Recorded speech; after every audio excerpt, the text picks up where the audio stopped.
Diamond is not just passing out guns, he's passing out a message. In Power Book 4 for Season 3, the single move changes everything for CBI. It's not just about putting weapons in the hands of his crew. It's about survival, respect, and showing the streets that CBI is ready for whatever war comes their way. Diamond Sampson's story has always been about second chances. He came out of prison with a new outlook on life, determined to lead CBI with a calmer hand than before. For a while, it looked like he might even try to walk a straighter path, keeping the crew organized, but avoiding the kind of chaos that brings heat from cops and rival gangs. But the streets don't give leaders that kind of peace. Every decision Diamond has made since stepping out of prison has been tested, and every test has pushed him deeper into the game. Handing out guns is the clearest sign yet that Diamond understands there's no escaping this world. In Season 3, his leadership is constantly under fire. His brother Jenard is ambitious, reckless, and always looking for ways to outshine him. Tommy is running his own moves in Chicago, and rival crews are circling like vultures. Diamond can't afford weakness, not in his position. Passing out guns is more than preparation, it's a statement. It says CBI is united, strong, and not afraid to fight for their ground.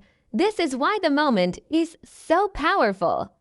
It's not just a simple action, it's a symbol of transformation.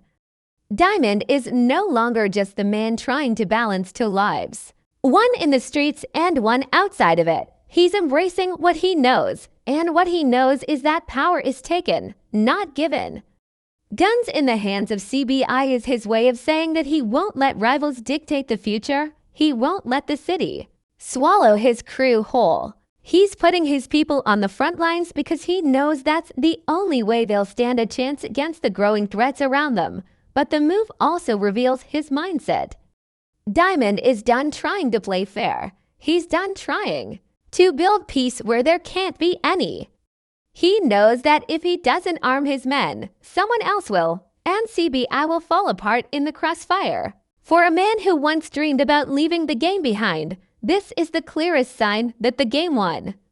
Diamond is locked in, and he's making sure his crew is to. Chicago is a city where every corner has a watchful eye, and every street carries whispers of power, betrayal, and bloodshed. In Season 3 of Power Book 4, Force, Diamond finds himself in a place where the walls are closing in tighter than ever.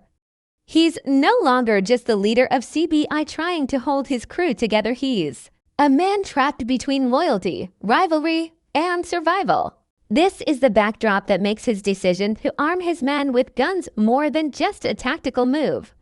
It's a survival instinct kicking in, because Diamond knows that in Chicago, when the storm comes, it doesn't just rain, it floods. The first pressure weighing on Diamond is the constant threat from rival crews. The Serbs, the Flynn family's leftover power moves, and new players entering the city all see CBI as either a stepping stone or a roadblock. Chicago isn't big enough for peace. Each faction wants dominance, and every time Diamond tries to stabilize, a new enemy rises. Guns become the language of survival, and without them, his men are silent in a city that only respects the sound of firepower. That's why the act of passing out guns to CBI has such weight. It's not about showboating, it's about making sure his people can stand shoulder to shoulder when the bullets start flying. The second pressure comes from within his own house, Jenard. Since Season 1, Jenard has never been satisfied with playing second to his older brother. He sees Diamond's attempt to balance leadership with morality as weakness. In Jenard's eyes, the streets only recognize one kind of ruler, ruthless and ready to strike first. This brewing tension makes Diamond's gesture of arming CBI even more important. By giving out weapons, Diamond is not only preparing them for enemies outside, he's also reminding Jenard and the crew that he's still the one making the calls. Guns in their hands represent power, but the fact that Diamond is the one giving them out reminds everyone who truly controls that power. But the third layer of this storm is the invisible one, the law. The police, the feds, and undercover units are circling Chicago's gangs, waiting for one misstep to bring down entire organizations. Diamond knows the risk. The more guns in play, the more heat CBI attracts. Yet, he also knows there is no choice. Without weapons, his men are defenseless. With weapons, they're a target. It's a lose-lose situation, but it's the kind of calculation every leader in Diamond's position has to make. This is why his choice hits so hard. It's a move that shows just how cornered he is. Season 3 paints Diamond in a position where every direction he turns, danger is waiting. The rival gangs are stronger than ever. His brother is plotting in the shadows, and the cops are looking for any excuse to take CBI down. Against that kind of pressure, handing out guns becomes not just a decision but a necessity. It tells us, the audience, that the game is escalating and Diamond is no longer looking for a way out. He's digging in, arming his soldiers, and preparing for the war that's knocking on his doorstep. The beauty of this moment is that it reveals Diamond's duality. On one hand, he is the older brother, the cautious leader who has tasted the consequences of bad choices and spent years behind bars because of them. On the other hand, he is still the man molded by Chicago's streets, a survivor who understands that only the strong, the prepared, and the armed make it through. His decision in Season 3 shows that the latter side of Diamond is taking control. He is choosing war over peace, fire over calm, because he knows that in this city, hesitation is a death sentence. This is what makes the scene unforgettable. It's not just guns being handed out, it's a declaration. Diamond is telling CBI, the rivals, and even himself that there is no turning back. The storm is here, and if CBI is going to weather it, they'll need more than just loyalty and brotherhood. They'll need firepower, and they'll need the will to use it. This is the season where Diamond stops dreaming about peace and starts preparing for war. When Diamond puts guns into the hands of his crew, it's easy to think it's just another gangster move, another crime boss flexing his muscle. But the truth runs deeper than that. In Season 3, this moment isn't simply about firepower. It's about sending signals, protecting his people, and showing that he has accepted a role he once tried to run from. The question isn't why is Diamond arming CBI? The real question is, what does this act reveal about the kind of leader he has become? First, let's talk about internal conflict. Diamond has always been pulled in two directions. On one side is his vision of running CBI with structure, discipline, and some sense of order. On the other side is the raw reality of the streets, where only violence and fear guarantee survival. His brother Jenard constantly tests this balance, undermining him, doubting him, and trying to snatch leadership away by personally handing out guns. Diamond is stamping his authority on the crew. It's not just about giving them weapons, it's about reminding them who they answer to. When he distributes that firepower, he's making it clear that he, not Jenard, controls the heart of CBI. Guns symbolize trust, and Diamond wants to show his men that trust flows directly from him. Then there's the external conflict. Chicago is a battlefield carved up by gangs that are bigger, richer, and more ruthless than CBI. The Serbs are powerful, disciplined, and unafraid to crush anyone in their path. The remnants of the Flynn family still carry influence, and Tommy's unpredictable moves add another layer of danger. Every rival is watching CBI for signs of weakness, waiting for a chance to take over their territory. By arming his men, Diamond is saying, "We're not prey.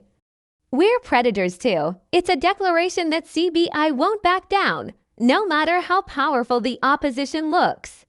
Guns in this world are more than tools of violence. They're shields against extinction. But there's another layer: protection and unity. Diamond has always carried himself like a man who values loyalty. He knows his crew looks to him not just for orders but for security. When he hands them guns, he's giving them confidence. He's telling them that he won't let them face enemies empty-handed. This creates unity because every man in CBI now holds the same weapon, the same chance at survival, and the same responsibility to fight. It bonds them together not just as soldiers, but as a family armed for war.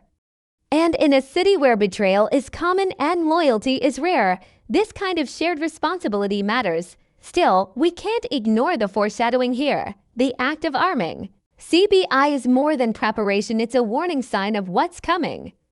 It signals that Diamond expects bloodshed, that he sees a war on the horizon.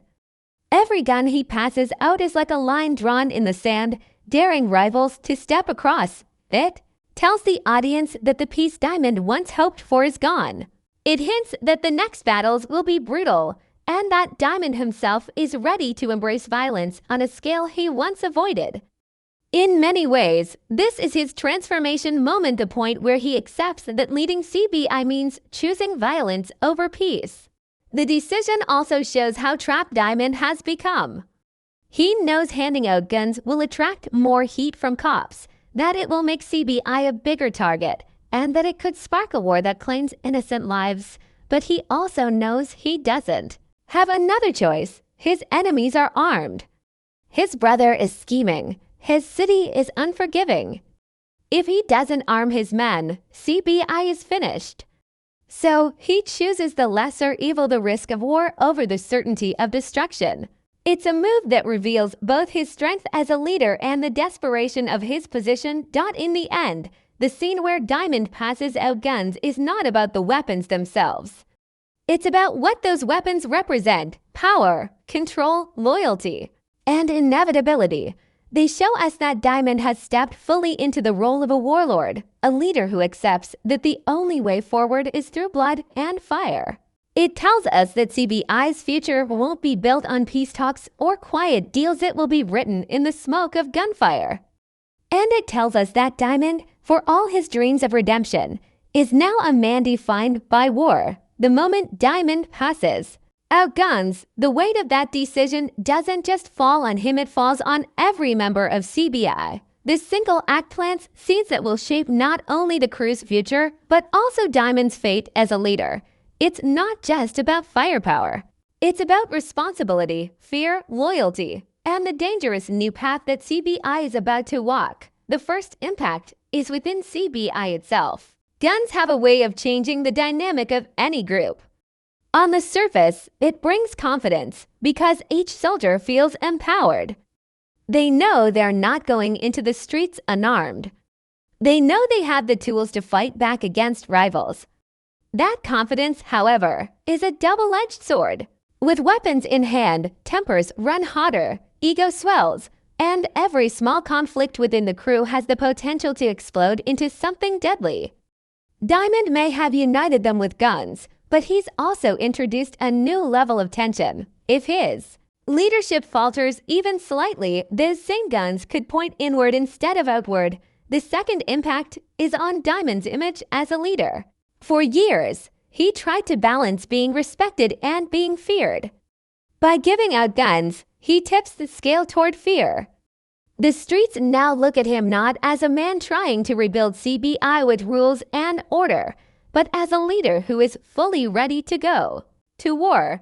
That shift will gain him respect from rivals who once thought him as too soft, but it also paints a massive target on his back. Leaders who arm their soldiers become symbols of rebellion and power, and in Chicago, symbols are often marked for elimination. Diamond knows this, but he still chooses to carry that burden. The third impact is the message to CBI's enemies.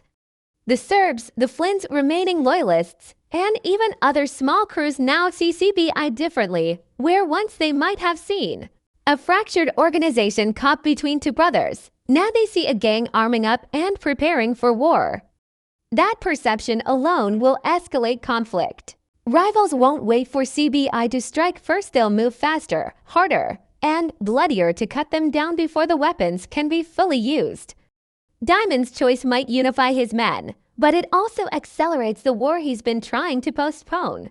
Every bullet passed out in that room is a promise of violence, and every rival in Chicago can hear it. The fourth impact is Diamond's personal journey.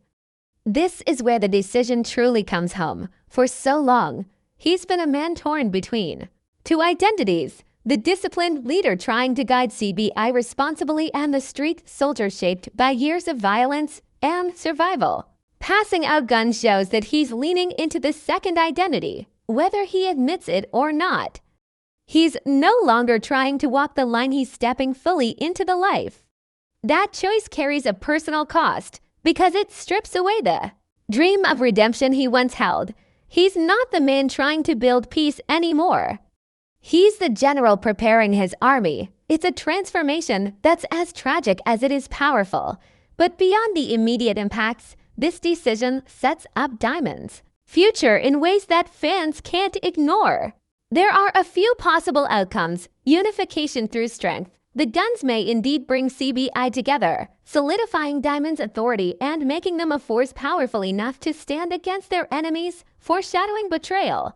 With so much power in the crew's hands, Jenard or even another ambitious soldier may see the guns as an opportunity to challenge Diamond directly, drawing police attention. Once the feds catch wind of the new firepower CBI is carrying, Diamond could find himself not just at war with gangs, but in the crosshairs of law enforcement who view him as the heart of the operation. These possibilities highlight the brilliance of the scene. It doesn't just answer a question, it creates 10 more. It forces us to wonder whether Diamond is saving his crew or sealing their fate.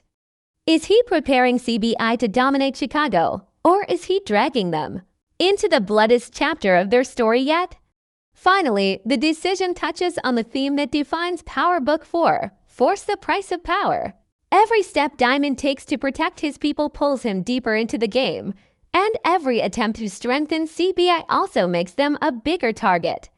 It's a cycle that only ends one way: in victory, betrayal, or death. And in Season 3, handing out those guns tells us that Diamond is willing to pay that price, no matter the cost. This is why fans are locked in on this storyline.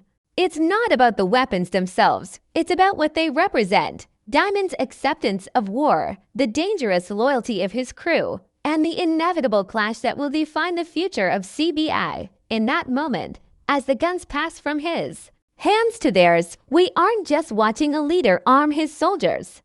We're watching a man transform into something he swore he would never be again.